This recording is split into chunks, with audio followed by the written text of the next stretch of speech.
relaciones familiares de amistad. Enseñanza número 9. ¿Qué debo hacer para ser salvo? Segunda parte.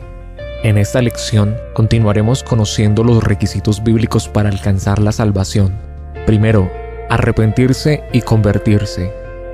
La idea básica que expresa la palabra arrepentimiento es que la persona dé un giro de 180 grados con respecto a la posición que asume o la dirección en que transita.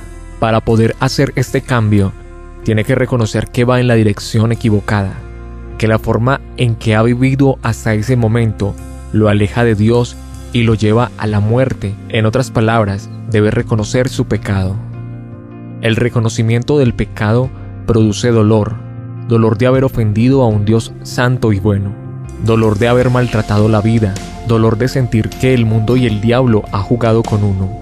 Este elemento emocional siempre estará presente en todo verdadero arrepentimiento. El último aspecto del arrepentimiento involucra la voluntad. El hombre debe decidir dejar ese mal camino, como lo dice la palabra en Isaías capítulo 55 versos 6 y 7. Buscad a Jehová mientras pueda ser hallado, llamadle en tanto que está cercano. Deje el impío su camino, y el hombre inicuo sus pensamientos, y vuélvase a Jehová, el cual tendrá de él misericordia, y el Dios nuestro, el cual será amplio en perdonar. Todo aquel que decide arrepentirse encontrará que Dios está listo a ayudarlo, contará con el respaldo de Dios. En este momento todo el poder del cielo se pone a favor del pecador, y no hay fuerza humana o espiritual que lo detenga. Si Dios con nosotros, ¿quién contra nosotros? La reacción de Dios. Cuando un hombre se arrepiente, consigue que Dios cambie de actitud con él. Joel capítulo 2, versos 12 al 14 dice: donde pensaba destrucción y castigo, Dios dará misericordia y redención. Cuando el diluvio cayó por la ira de Dios, el corazón de Dios dio un vuelco al percibir olor grato desde la tierra. Noé conquistó el corazón de Dios y éste prometió no destruir más la tierra con agua. Un caso clásico de arrepentimiento. En el caso del hijo pródigo, una vez se concluye con el estado de sufrimiento que se vive es por estar lejos de la casa paterna. El corazón siente el deseo de regreso, el regreso sin pretensiones, el regreso en humildad. Esta es la actitud adecuada. No era tiempo de negociar, solo era tiempo de aceptar. Padre, he pecado contra el cielo y contra ti. Ya no soy digno de ser llamado tu hijo. El padre lo estaba esperando, lo abrazó, lo besó, lo restituyó. Todos se pueden arrepentir. Es bueno reconocer que tanto el pecador que nunca ha probado la gracia de Dios en su vida, como el creyente que se aleja del Señor, tienen la oportunidad de arrepentirse. El apóstol Juan les dice a los creyentes: hijitos míos, estas cosas os escribo para que no pequéis. Y si alguno hubiere pecado, abogado tenemos para con el Padre, a Jesucristo el justo. Primera carta del apóstol Juan capítulo 2 versículo 1. A Dios le pareció bien salvar a los hombres por la locura de la predicación del Evangelio. Primera carta a los Corintios capítulo 1 21. El llamado es para todos, a toda criatura, a ti que estás viendo este video en esta hora. Marcos capítulo 16 versos 15 y 16. Y les dijo: id por todo el mundo y predicad el evangelio a toda criatura. El que creyere y fuere bautizado será salvo, mas el que no creyere será condenado. ¿Por qué sirve el arrepentimiento? El arrepentimiento es válido porque apela a la misericordia de Dios. Dios es un ser sensible que ama al hombre. Cuando el hombre tiene la actitud adecuada, Dios estará pronto en perdonar. Dios puede tener misericordia porque la sangre de Cristo ha sido derramada y por medio de ella Dios nos perdonó. El precio ha sido pagado. Nadie se presenta ante Dios con las manos vacías, sino presentando a Cristo como su ofrenda por el pecado. El arrepentimiento implica que el hombre no piensa seguir pecando. Es posible que él no tenga la fuerza necesaria, pero Dios necesita que él tenga la voluntad y decisión de ser fiel hasta la muerte. En estas condiciones, Dios le suple lo que le haga falta. La muerte del pecador es negarse a seguir viviendo según la propia voluntad, es morir. Solo los que mueren tienen posibilidad de vivir. ¿No sabéis que los injustos no heredarán el reino de Dios? No os engañéis, ni los fornicarios, ni los idólatras, ni los adúlteros, ni los afeminados, ni los homosexuales, ni los ladrones, ni los ávaros, ni los borrachos, ni los maldicientes, ni los estafadores heredarán el reino de Dios. Y esto erais algunos de vosotros, pero ya habéis sido lavados, ya habéis sido santificados, ya habéis sido justificados en el nombre del Señor Jesús y por el Espíritu de nuestro Dios. Primera carta a los Corintios, capítulo 6, versos 9 al 11. Segundo, bautismo. Lo primero que haremos será mirar su definición. Esta palabra viene de la palabra griega baptisma, del verbo baptizo, que significa sumergir, zambullir, anegar, estar hundido. La palabra en su idioma se explica por sí sola, pero los receptores tienen necesidad de una explicación. La idea obvia es que el bautismo es por inmersión. Cuando en la antigüedad el ministro anunciaba un bautismo, solo tenía que decir que invitaba al hundimiento de alguna persona. La idea principal del bautismo es sumergir totalmente al candidato al bautismo. Diversas posiciones existen en el mundo cristiano con respecto a la forma.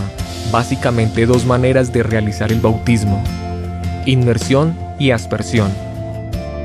Inmersión es sumergir totalmente al candidato. Aspersión es rociar al candidato con agua.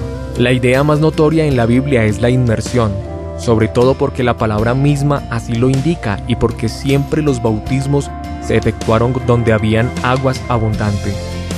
La tipología en el bautismo. El bautismo es tipo de la sepultura. Romanos 6:3 nos indica que los que hemos sido bautizados en Cristo, hemos sido bautizados en su muerte. Este también es un argumento a favor de la inmersión total. Como los judíos y otras religiones antiguas tenían en sus ritos algunos lavatorios de purificación, o como las llama nuestra versión de la Biblia, abluciones. El apóstol Pedro explica que el bautismo precisamente no es uno de estos baños para quitar la inmundicia de la carne. Primera carta del apóstol Pedro, capítulo 3, verso 21. El bautismo que corresponde a esto ahora nos salva, no quitando las inmundicias de la carne, sino como la aspiración de una buena conciencia hacia Dios, por la resurrección de Cristo. No se trata, pues, de lavar el cuerpo. El bautismo es la respuesta a una buena conciencia. Significado del bautismo. El bautismo cristiano está conectado con el perdón de los pecados. Juan el Bautista predicaba el bautismo de arrepentimiento para el perdón de los pecados. Marcos capítulo 1:4. Ananías también enlazó la experiencia bautismal con el problema del pecado, cuando ordenó a Saulo de Tarso bautizarse.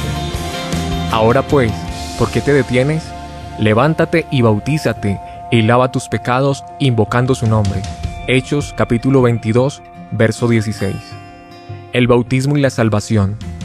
Jesús dijo a sus discípulos en el momento catalogado como la Gran Comisión: Id por todo el mundo y predicad el evangelio a toda criatura. El que creyere y fuere bautizado será salvo. San Marcos capítulo 16, versos 15 y 16. Cabe resaltar el orden en el que aparecen las palabras. No es el que creyere y fuere salvo será bautizado, sino el que creyere y fuere bautizado será salvo. También el apóstol Pedro dice: el bautismo que ahora corresponde a esto nos da la salvación. Primera carta del apóstol Pedro, capítulo 3, verso 21. La forma de bautizar. La Biblia dice en Mateo 28:19: Por tanto, id y haced discípulos a todas las naciones, bautizándolos en el nombre del Padre y del Hijo y del Espíritu Santo. Esta escritura pone el énfasis en un elemento: el nombre. Hay un solo nombre. Ese nombre es Jesús. ¿Cómo concuerda esta afirmación con la práctica y enseñanza? Nosotros encontramos un hecho sobresaliente. Todos los bautismos realizados en el libro de los Hechos fueron realizados en el nombre de Jesús y las siguientes escrituras lo corroboran.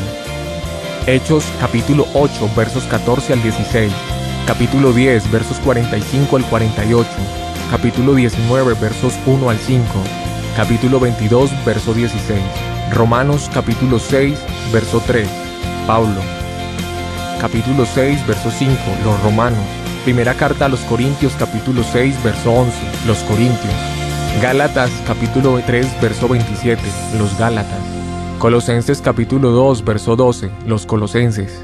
¿Por qué en el nombre de Jesús? Dios no es caprichoso. Debemos entender que cuando hace o establece algo, es porque está cargado de razones. Dos razones básicas. Primero, Hechos capítulo 4, versos 11 y 12, dice que este Jesús es la piedra que los edificadores rechazaron y que ella precisamente ha llegado a ser cabeza del ángulo. Siendo la piedra angular, se convierte en razón principal y asunto de la salvación. Por esta razón, en ningún otro hay salvación, porque no hay otro nombre dado a los hombres en que podamos ser salvos. Segunda razón, primera carta a los Corintios, capítulo 1, verso 13, plantea estas interesantes preguntas. ¿Acaso está dividido Cristo? ¿Fue crucificado Pablo por vosotros? ¿O fuisteis bautizados en el nombre de Pablo? La insinuación clara es que los corintios habían sido bautizados en el nombre del crucificado. Y no es para menos, puesto que el bautismo es una identificación con la muerte del que a través de la muerte nos dio vida. La Biblia es la palabra de Dios, y no es posible que se contradiga. En ella encontramos la invitación al arrepentimiento y al bautismo en el nombre de Jesús, para el perdón de los pecados. No te detengas, completa estos requisitos y recibe la salvación para tu vida. Dios te bendiga.